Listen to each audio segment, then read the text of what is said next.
Karina, I've been meaning to ask you. Well, how much did you invest in that splendid house of yours, huh? The architecture, the gardens, it's all so grand. It must have been quite the sum, right? I've been admiring it from afar, and I can't help but wonder about its creation. Oh, Martha, hello. That's quite a forward question to spring upon me, don't you think? It's not exactly polite to inquire about someone's finances so abruptly. But yes, if you must know, the house is a significant investment, one that took years of careful planning and saving. Yes, well, I didn't mean to be impolite.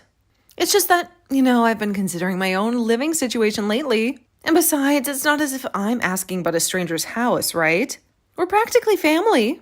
I'm not sure I follow, Martha. What exactly are you driving at? Your questions seem to have some aspects that I just can't grasp. Is there something on your mind you'd like to discuss? It's simple, really. You have a magnificent home, one that anyone would be proud to live in. And Milton, God bless him, he's done well for the both of them, hasn't he? You have to wake up every day with gratitude for that luxury. I can't help but envy the life you've built. Oh, it's a fine house indeed. Milton and I have put a lot of love into making it a home. But are you suggesting… Speaking of which, I've been doing some thinking and I've decided that it's time for a change. I wanted to let you know that I'll be moving in with you and Milton next month. I hope you don't mind, but I could use the company, and your home seems like the perfect place to find solace. Moving in? Next month? Martha, that's unexpected. I mean, it's not like we don't want you here, but that's a decision that we should discuss as a family, don't you think? Yes, the house is almost brand new, right? I remember walking through those luxurious hallways, the smell of fresh paint still lingering in the air. And I thought to myself, this is a house where one can grow old, a house where I can end my days in peace. But I did not foresee this development. End of your day? Martha, that's a pretty sick thought to have attached to our home. And you can't decide to move in without discussing it with us first. This is the house that Martin and I have dreamed of for many years. It's not a decision to be taken lightly. Oh, come now, Karina. You're taking me too literally. I don't plan on shuffling off this mortal coil the moment I step through the door. But the house, it's so beautiful, so perfect. It's the kind of place where I could see myself spending the rest of my days surrounded by my family. Surely you understand that sentiment. But what about your own home, Martha? The one you shared with your late husband. There's so many memories there, so much history. Wouldn't you miss it? Seems like a drastic change to leave behind everything you've known. That old thing? It served its purpose. I've already put it on the market, in fact. There's a buyer interested, and we're in the midst of negotiations. It's time for a fresh start, a chance to embrace new beginnings, And what better place to do that than with family? You're selling it? Just like that? Aren't you worried you might regret parting with such a sentimental piece of your past? Can't imagine the emotional toll that must take on you. Regret? No, I don't think so. The house is old, Karina.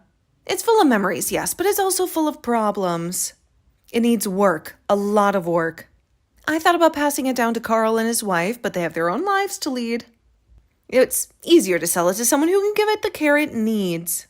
Besides, home is where the heart is, and my heart is with my family.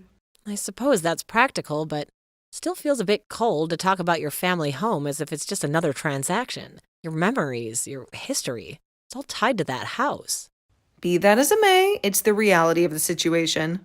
And it's why I'll be moving in with you and Milton. It's settled then. I'm sure we can make it work, Karina. After all, family is supposed to be there for each other through thick and thin. Martha, this isn't something you can just decide unilaterally. Milton and I have discussed this. It's not a decision to be made lightly.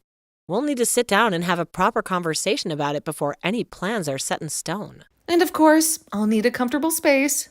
I'll be taking the guest room, the one with the bay window and the lovely view of the garden, as my bedroom. It's important to feel at home, don't you think? Martha, the only space we have available is the spare mattress in the living room.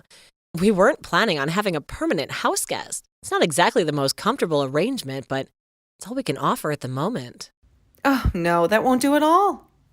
I'll be taking the master bedroom. It's only fitting, after all. I need my own space, Karina. You understand that, don't you? Martha, please be reasonable. You can't just announce that you're moving into our house and claim the master bedroom. This is starting to become upsetting. And I have to say no. It's not fair to impose such a demand on us without any prior discussion. But it's not really your decision to make, is it? Milton has already given me his blessing. He understands the importance of family. And besides, the master bedroom is the most suitable choice for me. I need privacy and comfort, especially considering the circumstances. Milton said it was okay? Are you certain? I find it hard to believe that he would agree to something like that without consulting me first. We're partners, after all. We make decisions together. Absolutely. He's always been a devoted son. He knows where his loyalties lie. I've had his approval for quite some time now. It's all arranged. He understands that it's my right as his mother-in-law to be provided for and accommodated. Milton, the situation with your mother, it's quite a bombshell to drop. Is she truly intent on this plan? The idea of her moving in with us was such a huge change in our lives. I wasn't sure I was prepared for it. Karina, I'm sorry. I had intended to discuss this matter with you in quiet of our home before any of this came to light. I can see the displeasure written all over your face, and it weighs heavily on me. Your feelings in this matter are of great importance to me, and I should have consulted with you before making any decision. Dissatisfied is an understatement, Milton. How could you send such an invitation to her without saying a word to me? It's as if my opinion on the matter has no weight. The foundation of our partnership felt shaken by this unexpected revelation. You haven't forgotten, have you? That painful day not long ago when she fell down the stairs? Her body in extreme pain? It was that moment that shook me to the core. The fear of losing her. The fear of seeing her weakness exposed before me was shaking. I was just something I couldn't easily shake. A moment, perhaps. Exaggerating in the retelling. The doctor was clear. It was but a sprain. However, she uses it as a symbol of fragility, right? Her penchant for drama has always been a source of frustration for me. Regardless of the severity, it was a stark reminder of her vulnerability, and it's that vulnerability that forces me to make sure she stays within my protective eye. Carl is overflowing with his children, so he can't give her the attention she needs. I couldn't bear the thought of her being lonely and needy. And yet, in the midst of this all, she chooses to sell her house? It's a decision that seems odd with the image of strength she portrays.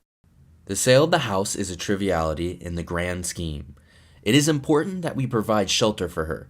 Let's open our doors for her, and should the arrangement prove untenable, we'll navigate that bridge when we come to it. I vow to shoulder the responsibility so that it does not become yours to bear.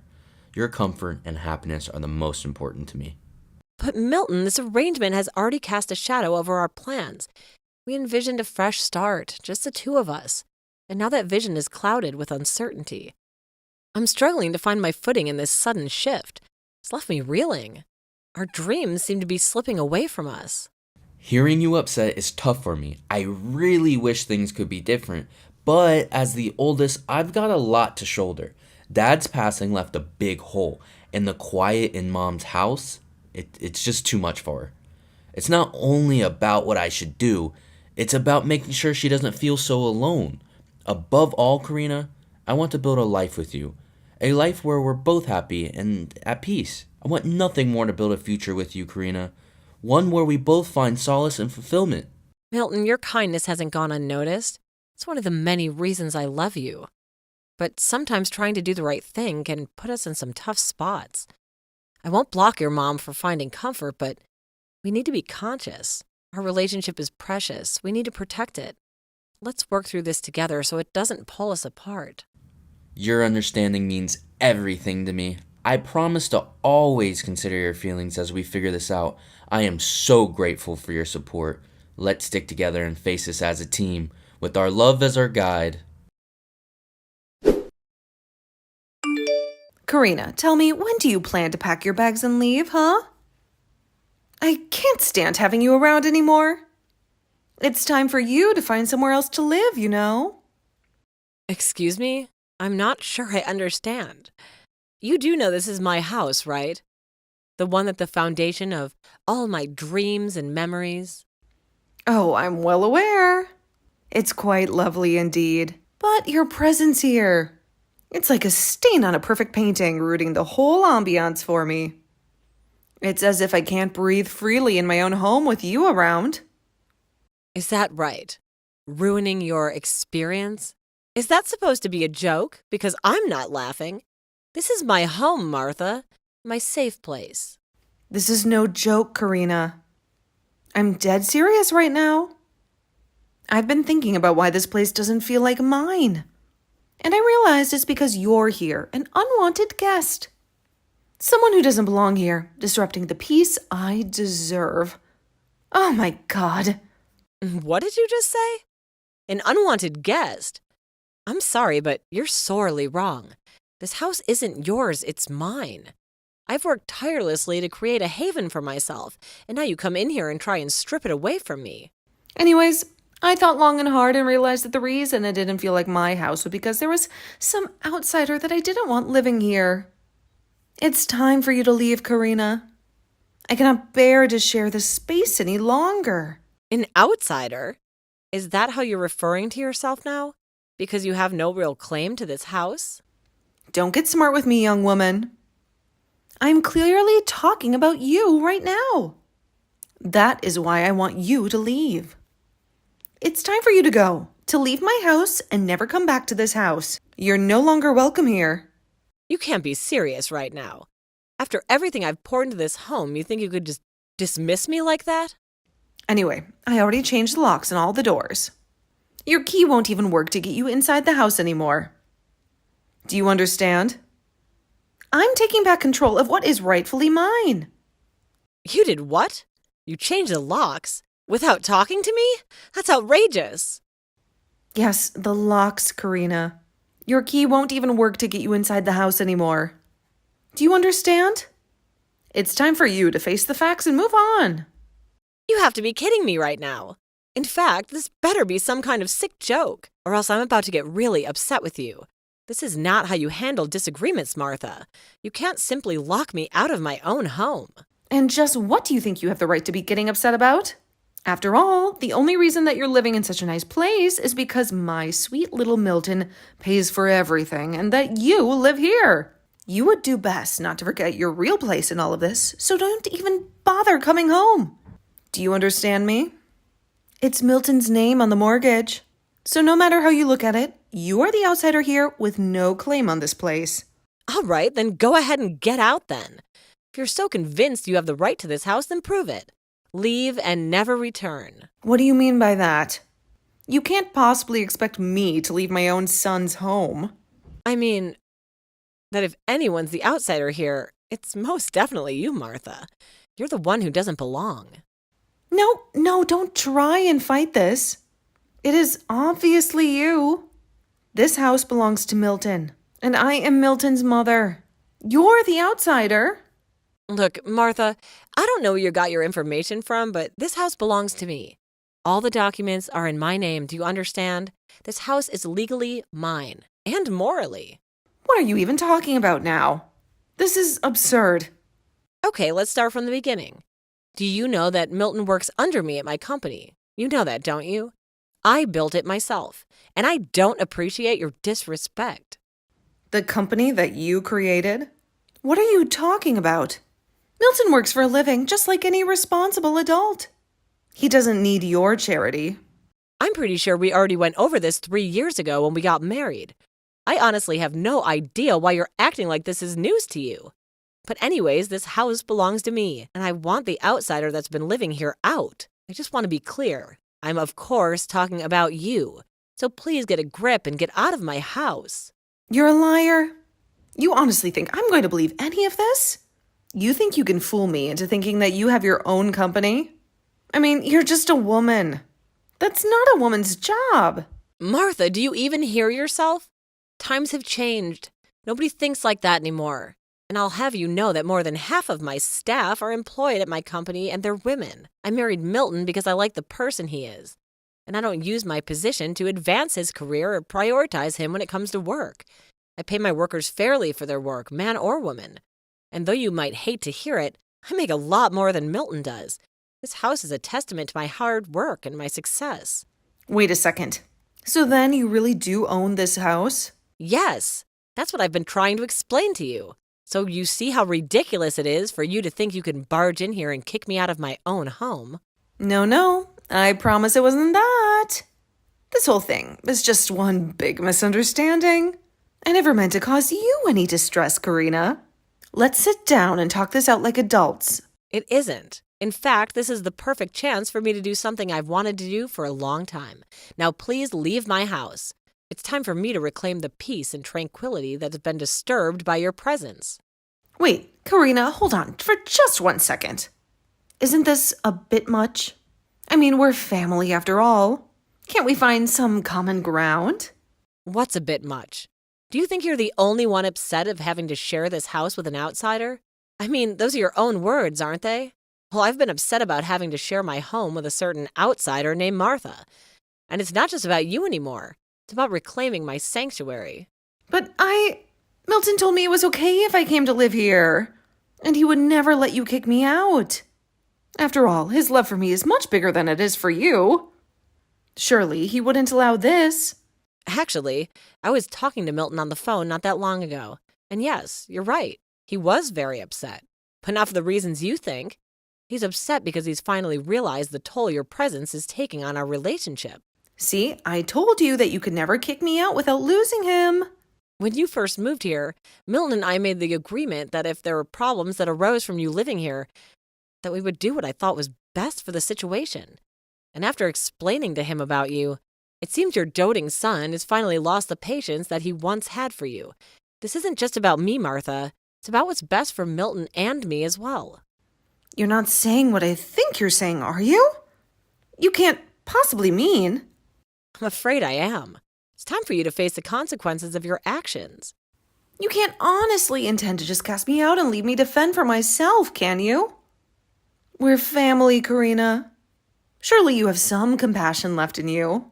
I think the phrase is you reap what you sow. You've made your choices, Martha. Now it's time to face the consequences. What are you talking about? I don't understand how you could be so heartless. I'm talking about the mess you've made in my home life for the past month. Honestly, you should be grateful that I haven't done this much sooner. But then again, you tried to run me out of my own home. To be honest, I was a bit surprised at first. I mean, it takes some serious nerve to try and kick someone out of their own home after you barge in. Is that supposed to be a compliment? Because it's not coming across that way. No, Martha. No, it is not. And to go so far as to change all the locks on a house that wasn't even yours? Well, I imagine it's probably too late to change them all back now. So I'll probably just have to replace them all again. But don't worry, you'll be getting a bill for it in the mail. You can't expect to vandalize our property and not face any consequences. But I was going to ask Milton to pay for all the work I did to replace them in the first place. He owes me that much. Oh man, you really are another kind of stupid, aren't you? I mean, you must really think that the world revolves around you, don't you? It's time for you to realize that your actions have consequences, Martha. I'm not going to sit here and let you talk to me like this. I demand respect. Well, the good news is you don't have to sit here and listen to anything. The only thing you have to do is get out of my house. Neither Milton nor I have any intention of letting you stay here any longer. It's time for you to accept the reality of the situation and move on. But this is my home now. You can't just kick me out of the place where I live. I've grown accustomed to the space, to the familiar creaks of the floorboard and the warmth of the sunlight streaming through the windows. No, it's not your home. And you're going back to your old place and you're moving in with Carl and his family. You may have taken temporary residence here, but this house belongs to me, legally and morally, and it's time for you to accept that. Are you crazy? They have 5 kids. I wouldn't even have a place to sleep if I moved back there now. Living in cramped quarters with a bustling family was never part of my retirement plans. I guess it's better than being on the streets, though, isn't it? Sometimes we have to make sacrifices for the sake of our own well-being. This isn't a game, Karina. And I refuse to play along. I won't go. I won't be cast aside like something of the past. Well, then I guess it's a good thing I called around and found a good senior home for you. A place where you'll be taken care of, where you won't have to worry about the burdens of household chores or the stresses of living alone. Excuse me? You did what? You have no right to make decisions about my life without consulting me first. I am still capable of making my own choices, thank you very much. I mean, you're lucky to have me as a business owner as your daughter-in-law. I don't know many people that would pay to have their mother-in-law taken care of at a retirement home. If I were you, I'd be on my knees thanking me for what I'm doing for you. It's a gesture of goodwill, Martha, one that you seem to overlook by your stubbornness. What are you even talking about? What is all this about a retirement home? I won't ever go and live in a place like that. I lose my freedom, my independence. I refuse to be institutionalized like some forgotten relic of the past. Okay, then. You're more than welcome to try and move to some other place with your own savings, then. Because if you want my support, it's this or nothing. Especially after the way you forced your way into my new house and made a mess of all of it. I haven't had a peaceful moment to myself in this house since you moved in. I have half a mind to report you to the police for changing the locks, by the way. Moving out is probably your best choice right now, if I'm being honest. Please, Karina, there is no need for that kind of talk. Can't we just make up and start all over? I realize that I may have been overstepping my bounds a little, and I'm sorry for that. I'm willing to compromise and find a solution that benefits us both. We are so well past the point of you saying sorry and putting it behind us. Both Milton and I are completely out of patience with you. So enjoy your new life at the retirement home, Martha. It's time for you to face the consequences of your actions. Please, you can't just leave me behind like this. I'll be so lonely there. Is this how you want to treat your family? I don't want to hear it. Just a moment ago, you told me that you changed all the locks in my house so you can try and kick me out. I guess you'll just have to get used to your new life at the old folks' home. Enjoy your new life. Martha went so far as to change the locks and try and kick Karina out. But instead, she kicked herself out after finding out who really owned the house. It was a devastating blow to Martha's ego. Realizing that her perceived authority over the household was merely an illusion. Even Milton lost his temper and flipped out at Martha for all her selfishness. The tension between mother and son reached a boiling point, with Milton unleashing years of pent-up frustration and resentment. The confrontation left their relationship fractured, with wounds that may never fully heal. Karina was true to her word and paid for Martha's moving expenses, but didn't tell her that Martha was being sent to a retirement home all the way across the country. It was a bitter pill for Martha to swallow. Realizing her fate was being dictated by someone she considered beneath her, Martha can't stand her new life there and is trying to find a way to move out and bother her children again. The days at the retirement home stretched on endlessly, each moment filled with a longing for the life she once knew. I hear it's not going very well, though. Martha's desperation grows on with each passing day, her futile attempts at escape only serving to deepen her sense of hopelessness. The realization that she's truly alone in the world weighs heavily on her, a bitter reminder of the consequences of her actions. It's a stark lesson in the cost of pride and selfishness, one that Martha may never fully come to terms with.